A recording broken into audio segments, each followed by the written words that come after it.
Hello students, good morning all of you. So today we are starting the next unit and I am here for the first activity of the poem Why? Covering the following competencies today: reading, writing, spelling and handwriting. So dear students, let's begin with the recitation of the poem.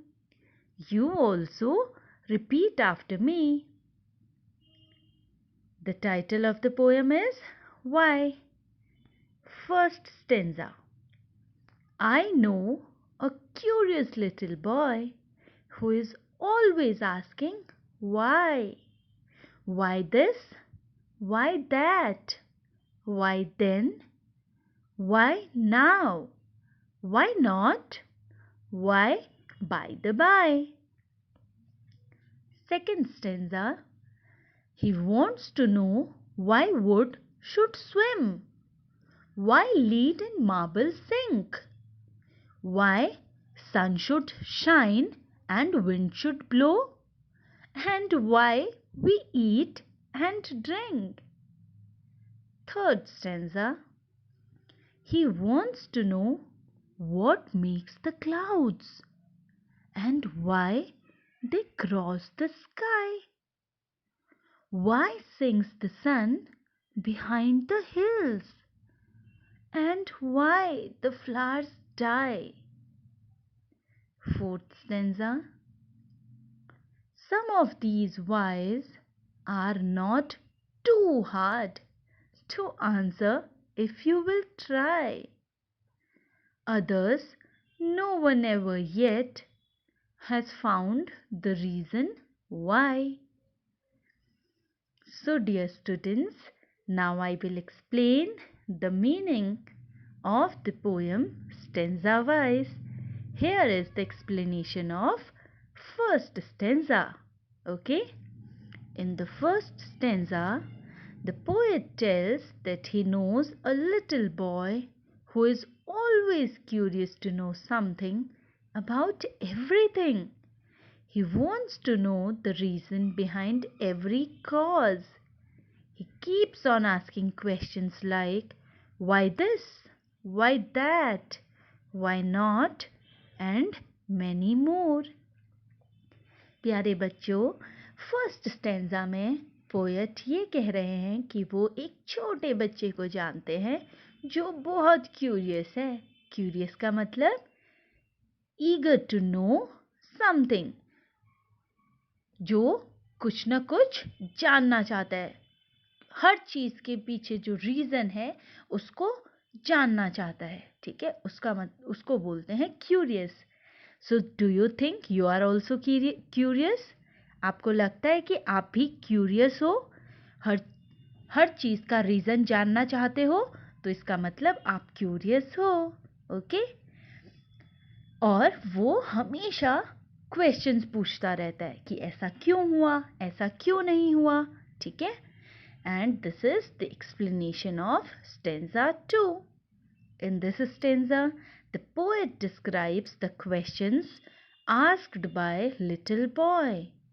He wants the answers of questions like why leaden marble sink? Why sun should shine and wind should blow? Why we eat and drink? His queries indicates that he is a good observer. इस stanza में क्या बताया गया है? इस stanza में poet वो जो बच्चा है उसके क्वेश्चंस के बारे में बताते हैं कि वो बच्चा किस तरह के क्वेश्चंस पूछता है. वो पूछता है कि जो लीड और मार्बल है, ठीक है, वो पानी में क्यों डूबते हैं. लीड एक मेटल है. ठीक है बेटा, जैसे आपकी पेंसिल में ब्लैक कलर का एक थिन स्ट्रिप होती है ना जिससे आप लिख पाते हैं, उसको बोलते हैं लीड. ठीक है, मार्बल पत्थर. वो क्यों डूबते हैं? सन क्यों चमकता है और हवा क्यों चलती है? हम खाना क्यों खाते हैं? पानी क्यों पीते हैं? ओके, इस तरह के क्वेश्चंस बताते हैं कि वो छोटी छोटी चीज़ों को बहुत ऑब्जर्व करता है, ध्यान देता है. ठीक है, तभी तो उसके माइंड में इतने क्वेश्चंस आ रहे हैं ना. Now this is the explanation of stanza 3.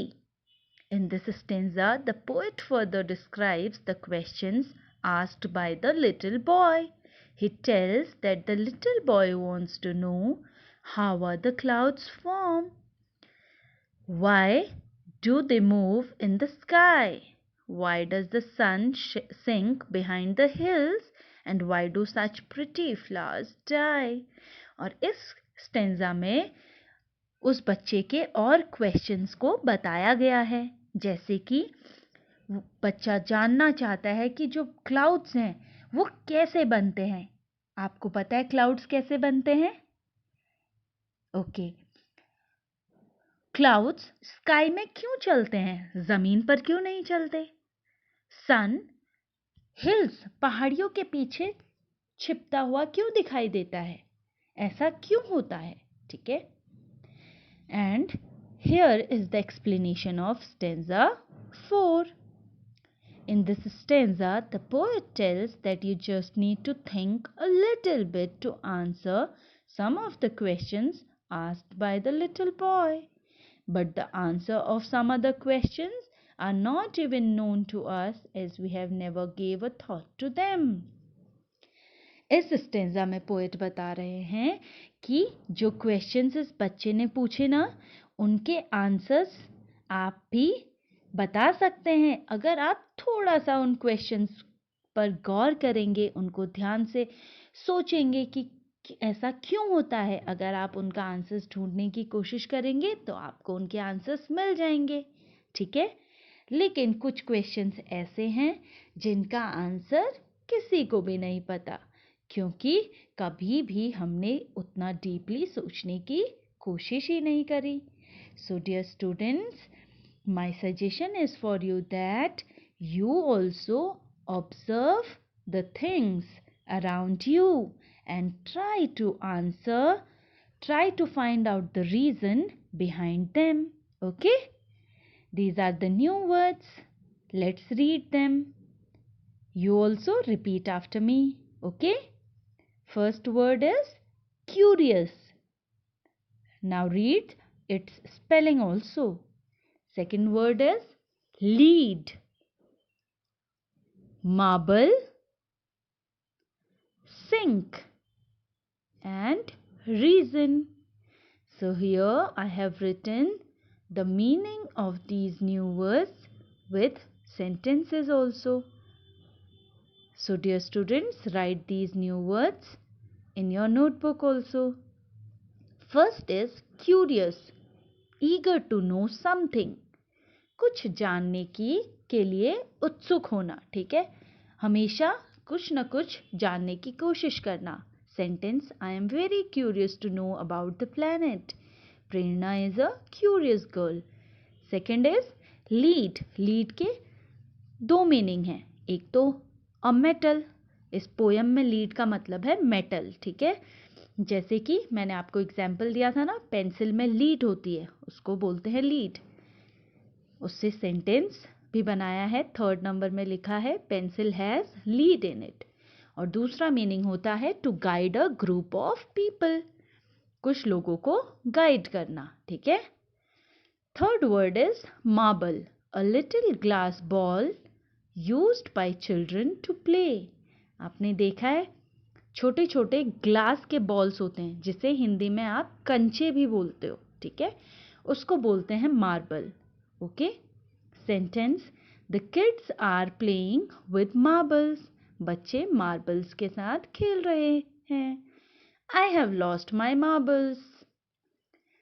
Fourth word is sink, to go down below the surface of water. Sink मतलब होता है डूबना. ठीक है. पानी में जब हम कोई चीज़ डालें और वो पानी में सबसे नीचे चले जाए, पानी के सरफेस के नीचे चले जाए, तब हम बोलते हैं उसको सिंक. ठीक है.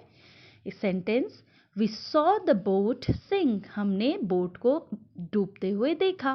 The rock sinks in the sea. जो पत्थर है वो समुद्र में डूबता है. रीजन, अ कॉज, रीजन मतलब कारण, ठीक है। Sentence, Tom gave his reason for coming late.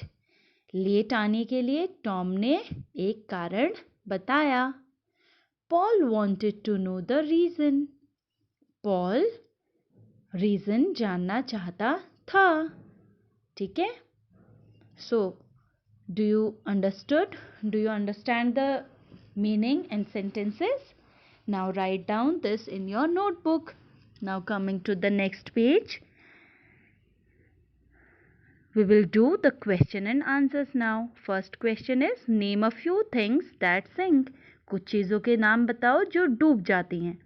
For example, lead and marble are given in the poem also ना. इसके अलावा और क्या चीज़ें हैं जो डूबती हैं? फॉर एग्जाम्पल आयरन नेल है, स्टोन है ना। Question number 2, list 3 questions that the little boy asks. कोई भी 3 क्वेश्चंस लिखिए जो छोटा बच्चा पूछता है। Answer the 3 questions that the little boy asks are, why wood should swim, लकड़ी क्यों तैरती है, why sun should shine, sun क्यों चमकता है, वाई विंड शुड ब्लो, और हवा क्यों बहती है। Third question, what sort of a boy is described in the poem.